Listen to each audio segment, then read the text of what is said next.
నమస్తే, welcome to the channel మనం TV. నేను మీ పవన్ బేస్వాడ. పాకిస్తాన్లో బలూచిస్తాన్ లిబరేషన్ ఆర్మీ విరుచుకుపడింది. క్వెట్టా నుంచి పెషావర్కు వస్తున్న జాఫర్ ఎక్స్ప్రెస్ ని మెరుపు వేగంతో హైజాక్ చేసింది. 214 మంది భద్రతా సిబ్బందిని బంధించిన బలూచిస్తాన్ మిలిటెంట్లు 30 మంది పాక్ సైనికులను కాల్చి చంపినట్లు ప్రకటించడం ఇప్పుడు కలకలం రేపుతోంది. మరోవైపు బిఎల్ఏ పాక్ సైన్యం మధ్య కాల్పులు కొనసాగుతున్నాయి. రంగంలోకి దిగిన పాక్ భద్రతా బలగాలు ఆపరేషన్ జాఫర్ ఎక్స్ప్రెస్ ను చేపట్టాయి. పక్కా ప్రణాళికతో ఎదురు దాడి జరిగింది. బలూచ్ లిబరేషన్ ఆర్మీ తిరుగుబాటుదారులపై ఎదురు కాల్పులకు దిగింది. 16 మంది ఉగ్రవాదులను మట్టుబెట్టాయి. పాక్ సైనిక హెలికాప్టర్లు, డ్రోన్ల ద్వారా బాంబు దాడులకు దిగాయి. అనంతరం 104 మంది ప్రయాణికులను భద్రతా బలగాలు రక్షించాయి. రైలులో మిగిలిన ప్రయాణికులను కాపాడేందుకు ప్రయత్నాలు జరుగుతున్నాయని అక్కడి అధికారులు తెలిపారు. రెస్క్యూ చేసి కాపాడిన వారిలో 58 మంది పురుషులు, 31 మంది మహిళలు, 15 మంది చిన్నారులు ఉన్నారు.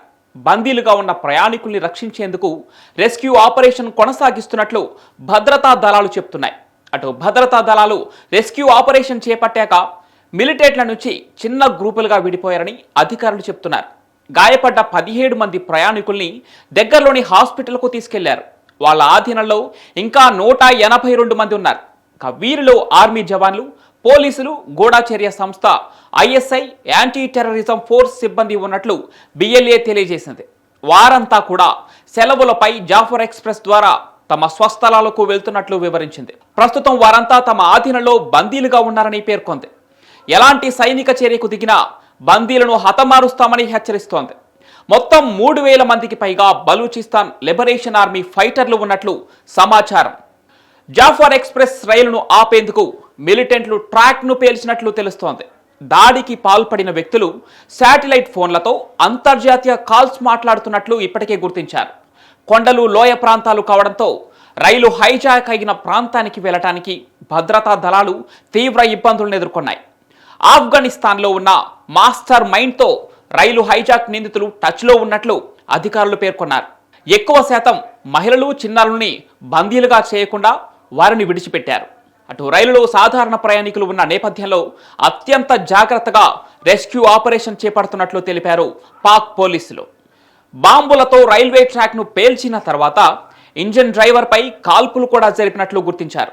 అయితే మస్కఫ్ టన్నెల్కు సమీపంలో రైలు ఆగిపోయినట్లు పేర్కొన్నారు. ఆఫ్ఘనిస్తాన్, ఇరాన్ బోర్డర్ సమీపంలో ఉన్న పర్వత ప్రాంతాల్లో ఈ రైలును ఉగ్రవాదులు ఆధీనంలోకి తీసుకున్నట్లు తెలిపారు. పాకిస్తాన్లో జాఫర్ ఎక్స్ప్రెస్ హైజాక్కు గురైన తర్వాత అనూహ్య పరిణామాలు ఏర్పడుతున్నాయి. దేశవ్యాప్తంగా ఉద్రిక్తత పరిస్థితులు తలెత్తాయి. సైన్యం మొత్తాన్ని ఆ దేశ ప్రభుత్వం అప్రమత్తం చేసింది. హై అలర్ట్ ప్రకటించింది పాక్ ప్రభుత్వం. అనేక ప్రాంతాల్లో ఇంటర్నెట్ సేవలను స్తంభించిపోయాయి. ఇక పాకిస్తాన్లో ప్రస్తుతం అంతర్యుద్ధం తీవ్రంగా మారింది. బలూచిస్తాన్కు స్వాతంత్రం కోసం బలోచ్ లిబరేషన్ ఆర్మీ వంటి వేర్పాటువాద సంస్థలు గత కొన్ని దశాబ్దాలుగా అలుపెరగని పోరాటం చేస్తున్నాయి. పాక్ ప్రభుత్వంపై సైన్యంతో ఎప్పటికప్పుడు బలోచ్ లిబరేషన్ ఆర్మీ, బిఎల్ఏ దాడులు చేస్తూ తాము ఉన్నామనే ఉనికిని చాటుతూనే ఉంది. 1948 మార్చిలో భారత్ నుంచి విడిపోయి వేరే దేశంగా ఏర్పడిన పాకిస్తాన్ ఆ సమయంలో బలూచిస్తాన్ని కూడా బలవంతంగా తమ భూభాగంలో కలుపుకుందని బలోచ్ లిబరేషన్ ఆర్మీ పేర్కొంటోంది. అప్పుడు బలూచిస్తాన్కు రాజుగా ఉన్న కలాత్ ఖాన్తో విలీన పత్రంపై బలవంతంగా సంతకం చేయించుకొని ఆక్రమించినట్లు ఆరోపించింది. ఇక ఈ నేపథ్యంలోనే భారీగా సహజ వనరులు, గ్యాస్, ఖనిజ సంపద కలిగి ఉన్న బలూచిస్తాన్ను స్వతంత్ర దేశం కావాలనే డిమాండ్తో ఈ బలోచ్ లిబరేషన్ ఆర్మీ ఏర్పాటైంది. దశాబ్దాలుగా పాకిస్తాన్ ప్రభుత్వంపై తిరుగుబాటు చేస్తూ వస్తోంది. ఈ బిఎల్ఏను పాక్, అమెరికాలు ఉగ్రవాద సంస్థగా గుర్తించాయి.